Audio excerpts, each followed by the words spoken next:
नमस्कार, daily post Punjab Haryana Himachal देख रहे हैं आप। मैं हूं गौतम ठाकुर और आज शुरुआत इस बुलेटिन की एक बड़ी खबर से। खबर सैनी की सेना तैयार, संभाला पदभार। यानी कि जो आप पिछले कई दिनों से प्रकरण देख रहे थे, सिलसिलेवार तरीके से घटनाएं देख रहे थे, वो घटनाएं अब अंजाम तक पहुंचती हुई नजर आई। यानी कि अंत में जो मंत्री बने नायब सिंह सैनी को मिलाकर 14 जो चेहरे मंत्रिमंडल में शामिल हुए, उन्हें पदभार भी मिल गया है। कौन से विभाग उन्हें मिले हैं वो भी जो है वो तस्वीर अब साफ हो चुकी है। लेट नाइट कल जो है वो देर रात तक ये लेटर जो है वो जारी किया गया। अलग अलग मंत्रियों को उनके विभाग दिए गए।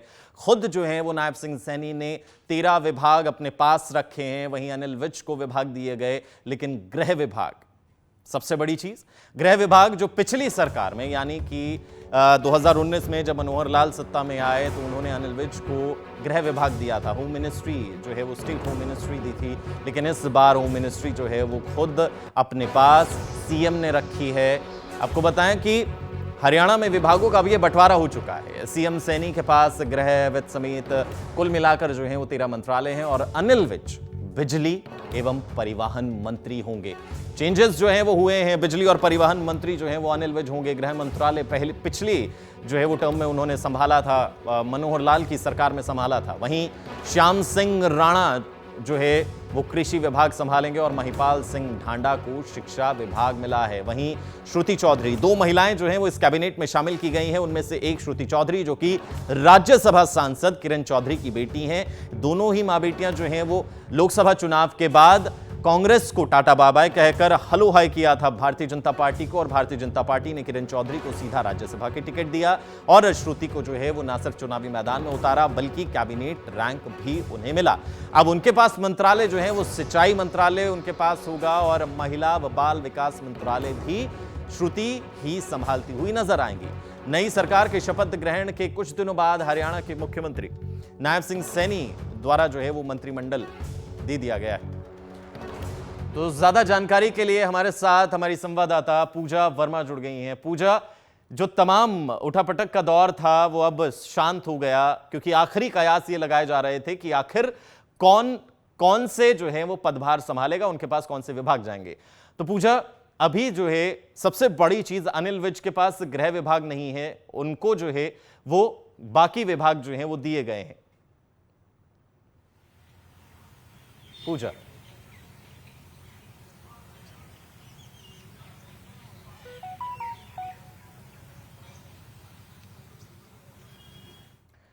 तो एक बार फिर जो है वो संपर्क साधने की कोशिश करेंगे। कुछ टेक्निकल इश्यू हो सकता है, लेकिन सबसे बड़ी चीज यही है कि सबको विभाग तो मिल गए, लेकिन सबकी नजरें इस बात पे थी क्योंकि अनिल विज को क्या विभाग मिलेगा, क्योंकि शुरू से ही जो है वो एक ओहदा रहा है, सबसे सीनियर नेता रहे हैं। 7 बार अंबाला कैंट से जो है वो विधानसभा चुनाव जीते हैं और 7वीं बार जो है वो जीतकर विधानसभा पहुंचे हैं।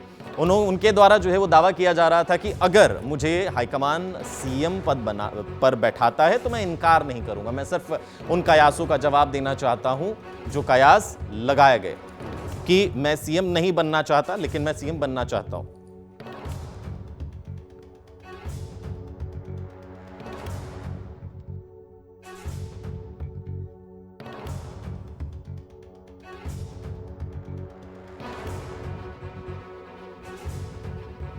तो ये एक बड़ी खबर है, कि किस तरीके से जो है वो विभागों द्वारा जो है वो विभाग जो है वो मंत्रियों को दे दिए गए हैं।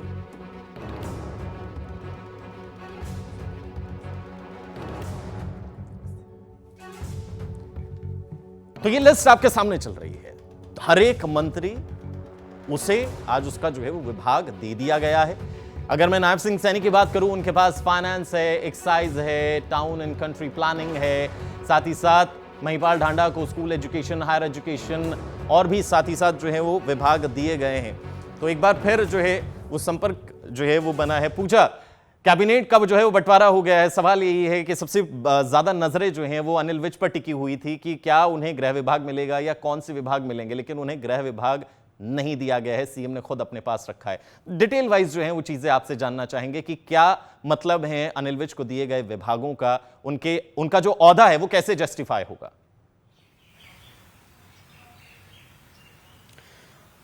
बिल्कुल, देखिए जो संभावनाएं चल रही थी उसमें अनिल विज के महकमे की सबसे ज्यादा बात चल रही थी और ये कयास लगाए जा रहे थे कि एक बार फिर से गृह विभाग उनके पास होगा, क्योंकि अगर हम भाजपा के 2014 की सरकार की हरियाणा की बात करें तो उस वक्त अनिल विज के पास स्वास्थ्य विभाग था। जब मनोहर लाल की दोबारा से सरकार बनी साल 2019 में तो उसके बाद उनके गृह विभाग दिया गया। हालांकि सीआईडी उस वक्त मनोहर लाल खट्टर ने अपने पास रखा था, लेकिन जब नायब सिंह सैनी की सरकार बनती है या कहें जब उन्हें मुख्यमंत्री बनाया जाता है उस वक्त अनिल विज नाराज हो जाते हैं। जब उन्हें कहा भी जाता है कि मंत्री पद की शपथ लेनी है लेकिन वो इनकार कर देते हैं अपनी नाराजगी में। तो अब जब नई सरकार बनी है, 90 में से 48 सीटें बीजेपी की आई है, नई ऊर्जा से सरकार चल रही है, कैबिनेट मिनिस्टर जरूर बनाया गया, दूसरे नंबर के मंत्री जरूर अनिल विज को बनाया गया, लेकिन गृह विभाग उन्हें इस बार नहीं दिया गया, जो कि चर्चाओं का विषय बना हुआ है। कारण हालांकि इसमें ये चीजें बताई जा रही है कि हाईकमान नहीं चाहता है कि किसी तरीके से कोई भी विवाद हो, इसलिए सबसे ज्यादा पावरफुल सीएम सैनी को बनाया गया है। 13 से ज्यादा महकमे उन्हें दिए गए हैं और ताकतवर बनाने के लिए न सिर्फ गृह विभाग, सीआईडी उन्हें दी गई है और इसके अलावा अगर बात करें तो वित्त विभाग भी उन्हें दिया गया है। इससे पहले अगर बात करें जब मनोहर लाल की पहला टर्म था उस वक्त उन्होंने वित्त विभाग अपने पास नहीं लिया था, लेकिन सेकेंड टर्म में वित्त विभाग उनके पास था, लेकिन गृह विभाग उनके पास उस वक्त नहीं था, सिर्फ सीआईडी थी। यानी कि जो है इस बार कैबिनेट में बदलाव हुए और ये कैबिनेट में बदलाव किस तरीके से हो रहे हैं इसे समझना बेहद ज्यादा जरूरी है। 8 अक्टूबर को रिजल्ट आता है और इसके अलावा शपथ समारोह होता है 18 को और उसके 4 दिन बाद अलॉटमेंट होती है, मंत्रियों को उनकी कुर्सियों पर बिठाया जाता है और उसके बाद आप देख रहे हैं कि लगातार जो मुख्यमंत्री हैं वो हाईकमान के पास जा रहे हैं। बीजेपी के केंद्रीय नेतृत्व से मुलाकात करके हर एक चीज पर बारीकी से डिस्कशन हो रही है कि इस बार सीएमओ में कौन कौन रहेगा या कैबिनेट मिनिस्टर कौन कौन हो सकता है। अब फिर महकमों के बंटवारे के बाद मुख्यमंत्री नायब सिंह सैनी दिल्ली चले गए हैं, तो ऐसे में अब सीएमओ की जो भर्तियां रहती हैं आखिर उसमें कौन कौन रहेगा, क्योंकि पिछली बार जो सीएमओ में लोग लगाए गए थे उनमें से कई लोग टिकट के इच्छुक हो गए थे, तो इस वजह से कोई विवाद बीजेपी नहीं चाहती, कंट्रोवर्सी बीजेपी नहीं चाहती, स्मूथली सरकार चले, विकास के एजेंडे पर और जो भी उनकी घोषणाएं हैं उन्हें पूरा करने के लिए लगातार हम देख रहे हैं कि बीजेपी अपने मंत्रियों को भी दिशा निर्देश दिए जा चुके हैं। मुख्यमंत्री की ओर से बीते दिन भी, संडे वाले दिन भी मॉर्निंग में मीटिंग की गई है, उसमें जो है मुख्य सचिव को बुलाया गया और तमाम जो बड़े अधिकारियों ने आदेश दिए गए कि निकाय चुनाव आने वाले हैं, तो ऐसे में अब उसके लिए कमर कसी जा रही है क्योंकि निकाय चुनाव लंबे समय से पेंडिंग है। सिर्फ पंचकुला के निकाय छोड़कर बाकी कहीं कहीं पर भी अभी तक हरियाणा में इलेक्शंस लंबे समय से नहीं हुए हैं। ड्यूटीज लगाई गई हैं, वो पोर्टल की जो समस्या है उसे दूर करने के लिए जिला आयुक्तों को कल से कहा गया है कि शिविर लगाए जाए। 9 से सुबह 11 बजे तक शिविर रहेगा, लोग समाधान बताएंगे, तो तमाम चीजें हो रही है और मुख्यमंत्री खुद इसे जो है एग्जीक्यूट करते हुए नजर आ रहे हैं और सारी रिपोर्ट सीएम हाउस तक आप देनी बेहद ज्यादा जरूरी है। 24 तारीख को मुख्यमंत्री ने चंडीगढ़ में मीटिंग बुलाई है सभी जिला आयुक्तों की, तो अब एक चुनाव जरूर खत्म हुआ है लेकिन अब जिला निकाय चुनावों पर ध्यान देना है। बिल्कुल, उन चुनावों पर भी जरूर पूजा नजर रहेगी, लेकिन एक सवाल यहां पर और जो है वो दिमाग में आता है और खासतौर से अनिल विज को लेकर ही ये सवाल है कि जब से नायब सिंह सैनी का नाम सियासत में आया, यानी कि सीएम चेहरे को लेकर आया, तब से कहीं ना कहीं कुछ इंसिडेंट्स ऐसे हुए, अनिल विज जो है वो नाराज चलते हुए नजर आए। जिन्होंने कभी सीएम पद को लेकर अपनी जबान से जो है वो लफ्ज का इस्तेमाल नहीं किया था, वो भी ये कहते हुए नजर आए कि अगर हाईकमान जो है मुझे चाहे।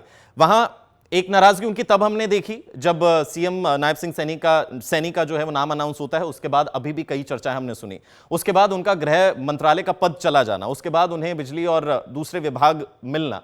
क्या ऐसा नहीं लगता कि कहीं ना कहीं उनकी नाराजगी दूर नहीं जो है वो हाईकमान कर पा रहा है, कहीं ना कहीं दिल में एक मलाल रह जाएगा, या फिर जो कैमरे के सामने वो कह रहे हैं कि मैं एक कार्यकर्ता हूं, मुझे चौकीदार भी लगाते हैं, गेट के पास भी खड़ा करते हैं, तो मैं वो काम भी करूंगा। कहां इसमें कहीं दोहरी बात नजर तो नहीं आ रही है?